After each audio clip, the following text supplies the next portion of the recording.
قدیم بابل کا ایک خطرناک ترین جادو، ایسا سفلی علم جس میں پھنسنے والے شیطان کے آلہ کار بن جاتے ہیں۔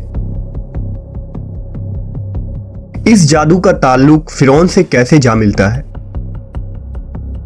آج کے دور میں میڈیا، انٹرنیٹ اور فلم انڈسٹری اس جادو کے زیر اثر کیوں ہو چکی ہے، اور یہ جادو لوگوں کو اس رنگین دنیا میں کیسے پھنسا دیتی ہے؟ اس ویڈیو میں ہم جادو کے سب سے قدیم اور خطرناک ترین قسم یعنی قبالہ جادو کے پر اسرار تاریخ کو جانیں گے۔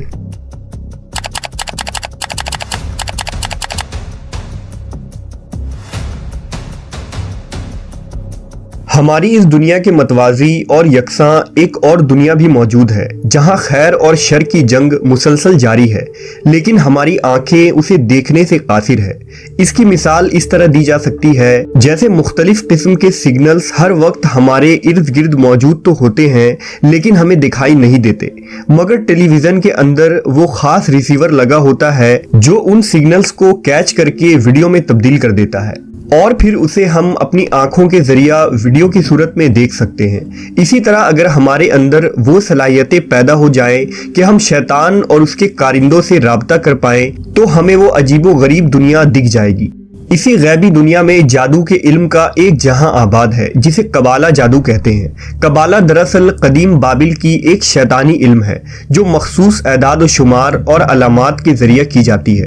قبالہ جادو سے جڑے لوگوں کی دنیا باہر سے تو رنگین، حسین اور خوبصورت نظر آتی ہے، لیکن اندر سے بہت گھناؤنی ہوتی ہے۔ دراصل قبالہ جادو شیطانیت اور سفلیات سے متعلق ہے، جس میں مختلف نشہ آور چیزوں، جادوئی عملیات اور ہپنوٹزم کے ذریعہ دماغ اور لوگوں کے سوچ کو کنٹرول کیا جاتا ہے۔ یہی وجہ ہے کہ قبالہ جادو کو جادوئی دنیا کا سب سے خطرناک جادو مانا گیا ہے۔ قبالہ جادو کی ابتدا بابل کے ہزاروں سال پرانی تہذیب سے ہوئی تھی، اور جادو کی اس قسم نے اتنی ترقی کی کہ آہستہ آہستہ یہ ایک خفیہ مذہب میں تبدیل ہو گئی، اور پھر وقت گزرنے کے ساتھ یہ ایک پوری تہذیب کی شکل میں ڈھل گئی۔ جبکہ کچھ محققین کے مطابق قبالہ جادو کی ابتدا بنی اسرائیل سے ہوئی تھی۔ تاریخ کے مطابق جب یعقوب علیہ السلام کے فرزند حضرت یوسف علیہ السلام کو مصر کی حکومت عطا کی گئی تو آپ نے اپنے تمام بھائیوں اور رشتہ داروں کو مصر بلا لیا، اور یہ لوگ یہاں آ کر آباد ہو گئے۔ اس زمانے میں مصر کے لوگ جادو کے فن میں کمال رکھتے تھے۔ یہاں لوگ قبالہ نامی جادو کے علم کے ذریعہ ہر ناممکن اور ناقابل یقین کام کو سر انجام دیا کرتے تھے۔ مثلا حضرت موسیٰ علیہ السلام کے دور میں فرعون مصر کے دربار میں موجود وہ جادوگر جنہوں نے حضرت موسیٰ سے مقابلہ کیا تھا، یہ لوگ بھی قبالہ جادو کے ماہر تھے۔ اسی طرح گوسالہ پرستی اور اپنے جادو سے لوگوں کو شرک میں مبتلا کرنے والا سامری جادوگر بھی اسی قبالہ جادو کا استعمال کیا کرتا تھا۔ اسی طرح نمرود اور فرعون کے وہ درباری کاہن اور نجومی جنہوں نے انہیں یہ بتایا تھا کہ ایک بچہ ایسا پیدا ہونے والا ہے جو ان کی سلطنت کے خاتمے کا سبب بنے گا، یہ پیشن گوئی بھی قبالہ جادو کے ذریعے ہی کی گئی تھی۔ لیکن ایک وقت ایسا آیا کہ حضرت موسیٰ علیہ السلام کو اللہ نے حکم دیا کہ وہ اپنے قوم یعنی بنی اسرائیل کو لے کر فلسطین کی طرف ہجرت کر جائیں۔ لہٰذا حضرت موسیٰ بنی اسرائیل کو سمندر کے راستے نجات دلوا کر مصر سے نکل گئے، اور فرعون اپنے لشکر سمیت سمندر میں غرق ہو گیا۔ حضرت موسیٰ بنی اسرائیل کے ساتھ فلسطین میں آباد ہو چکے تھے۔ چونکہ بنی اسرائیل نے مصر میں کئی برس گزارے تھے اور قوم فرعون میں رہے تھے، اس لیے ان کے اندر بھی غرور و تکبر، ماہر جادوگروں کا علم اور دنیا پر حکمرانی کے حربے آ گئی تھی۔ اس لیے فلسطین آ کر بنی اسرائیل رفتہ رفتہ سرکش اور نافرمان بن گئے، اور مصری جادوگروں سے سیکھے گئے قبالہ عملیات اور جادو کو اپنے مقاصد کے لیے استعمال کرنے لگے۔ بنی اسرائیل نے جادو میں مصری جادوگروں سے بھی زیادہ مہارت حاصل کر لی، اور اسے اپنے دشمنوں اور مخالفوں کو نقصان پہنچانے کے لیے استعمال کیا۔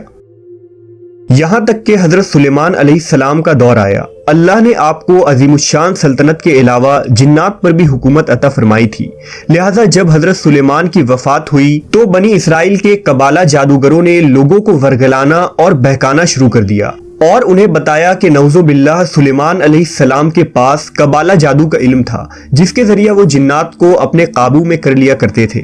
लिहाजा यहूदी उन जादूगरों के बातों में आकर कबाला जादू को रूहानियत के तौर पर सीखने लगे। यहाँ तक कि जादू की किताबों को मुकद्दस किताबों का दर्जा दे दिया गया और उन्हें हैकल सुलेमानी में रख दिया गया। मुसलसल अल्लाह की नाफरमानियों की वजह से इस कौम पर अल्लाह का अजाब नाजिल हुआ और यहूदी रियासतों पर बुख्त नसर और टाइटस रोमी ने 2 तबाहकुन हमले किए, जिसमें हैकल सुलेमानी मुकम्मल तौर पर तबाह हो गया। लाखों यहूदी कत्ले आम किए गए और जो जिंदा बचे वो मजबूरन फ़लस्तीन छोड़कर दूसरे इलाकों में हिजरत कर गए। इन तारीखी वाक़यात और जंगों के दरमियान कबाला जादू की वो तमाम किताबें हैकल सुलेमानी के मलबो तले कहीं दब कर रह गईं। लेकिन फिर 18वीं सदी में उन बचे कुचे यहूदियों ने मिलकर एक तंजीम की बुनियाद रखी, जिसका नाम नाइट टेम्पलर्स रखा गया। इस तंजीम का मकसद हैकल सुलेमानी के मलबे तले मौजूद जादुई किताबों को तलाश करना था और ये लोग निहायत शातिराना अंदाज से इसमें कामयाब भी हो गए, जिनमें कबाला जादू और पुर इसरार रसूमात का तमाम इल्म था। उन सब किताबों को हासिल करके उनकी गैर मामूली ताकतों का फ़ायदा उठाकर दुनिया पर हुक्मरानी करना उन नाइट टेम्पलर्स का मकसद था। ये लोग ईसाइयों के साथ मिलकर सलीबी जंगों में भी शामिल होते रहे और ख़ुद को उन्हीं का हिस्सा यानी ईसाई जाहिर करके दुनिया पर हुक्मरानी के ख्वाब देखते रहे। मगर सुल्तान सलाउद्दीन अयूबी जैसे मुस्लिम हुक्मरान के होते हुए उनके ये नापाक अज़ाइम कामयाब न हो सके। चुनांचा जब ईसाइयों को उन नाइट टेम्पलर्स के यहूदी होने का पता चला तो उन्हें कत्ल करना शुरू कर दिया गया, जिसके बाद मजबूर होकर ये नाइट टेम्पलर्स स्कॉटलैंड हिजरत कर गए और फिर आहिस्ता आहिस्ता वहां से अपना असर व रसूख पूरे बरतानिया तक फैला दिया। बहुत जल्द ही ये लोग दुनिया के तमाम वसाइल पर काबिज होना शुरू हो गए, यहाँ तक कि जायदाद, किलों, जागीरों और दुनिया भर के तमाम वसाइल पर इनका कब्जा हो गया। ये तंजीम दुनिया भर के तरबियत याफ्ता और तजुर्बाकार लोगों पर मुश्तमिल हो गई। इस तंजीम का सरबराह ग्रैंड मास्टर कहलाता है और उनके नायब मास्टर कहलाते हैं। ग्रैंड मास्टर का हुक्म उनके लिए खुदा का दर्जा रखता है। इन नाइट टेम्पलर्स ने ही यूरोप में सूद की इब्तिदा की और इस तरह बैंकिंग सिस्टम की शुरुआत हुई। जदीद दौर की खुफिया तंजीम यानी इल्यूमिनाटी और फ्री मेशंस इन्हीं नाइट टेम्पलर्स की शाखें हैं। कहा जाता है कि दुनिया के मुकम्मल आबादी में से सिर्फ 1% इल्यूमिनाटी मौजूद हैं, जो कि दुनिया के अमीर तरीन लोग हैं और ये 13 ब्लड लाइन्स यानी खानदान हैं जो नस्ल दर नस्ल शैतान की पूजा करते चले आ रहे हैं। ये लोग दुनिया भर के फाइनेंशियल सिस्टम और रिजर्व बैंक के मालिक हैं और 80 से 90% वसाइल पर इनका ही कब्जा है। पसे पर्दा उनके मकासद शैतान को प्रमोट करना होता है। इनका तरीकाकार यही है कि अपने फील्ड के मशहूर शख्सियात को अपने दायरे में एक हद तक शामिल करते हैं और फिर अपने ही लोगों को अवाम के दरमियान मशहूर किया जाता है और वो लोगों के दिलों में घर कर जाते हैं। कबाला जादूगर अपने जिस्म पर मुख्तलिफ निशानों के टैटूज भी बनवाते हैं, जिनमें तकून, 5 कोनों वाला सितारा और 1 आंख वाले अलामात इस्तेमाल किए जाते हैं। कबाला जादूगर अक्सर ऐसे लोगों को अपना आलाकार बनाते हैं जो मशहूर शख्सियात के फहरिस्त में शामिल हो। आज के दौर में टेलीविज़न पर कुछ बड़े बड़े सेलिब्रिटीज़ जो दिल लुभाते नज़र आते हैं वो भी इसी कबाला सिस्टम के तहत चल रहे हैं। यही वजह है कि आज उन्हें कोई गुनाह नहीं लगता। बेपर्दगी और बेहयाई उन्हीं चमकते हुए सितारों की वजह से आम की जाती हैं। लोग अपने दीन व मजहब पर अमल करने के बजाय उन स्टार्स के नक्शे कदम पर चलते दिखाई देते हैं। कई मूवीज, डांस और गाने कबाला जादू की मदद से ही तरतीब दिए जाते हैं। यही वजह है कि जब लोग उसे सुनते हैं तो इस कदर मगन हो जाते हैं कि उन्हें दुनिया की कोई खबर ही नहीं रहती।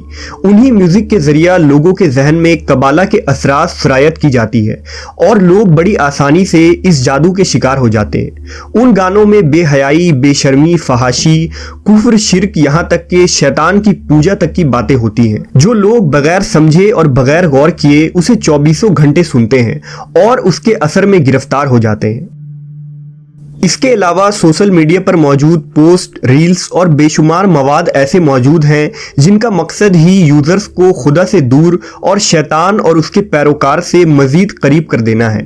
उन्हें अपनी जिंदगी पर गौर व फिक्र और जिंदगी के मकसद पर सोचने के बजाय घंटों फजूलियात पर वक्त का ज़ाय करवाना है। गुनाहों के जाल में फंसाकर उन्हें इस कदर मसरूफ कर देना है कि वो शैतान के आलाकार बनकर मौत और उसके बाद की जिंदगी तक को भूल जाएं, जो एक तल्ख हकीकत है।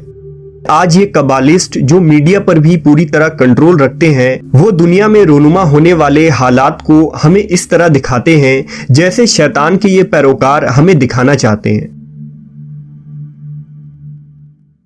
آج حال یہ ہے کہ خود مسلمان توہم پرست بن کر قرآن و حدیث سے دور ہو چکا ہے، جبکہ شیطان کے ہر شر اور چالوں کا حل قرآن کریم میں موجود ہے۔ لیکن ہر کمال کو ایک دن زوال ضرور ہے، بہت جلد یہ تمام فتنے اپنے اختتام کو پہنچنے والی ہے۔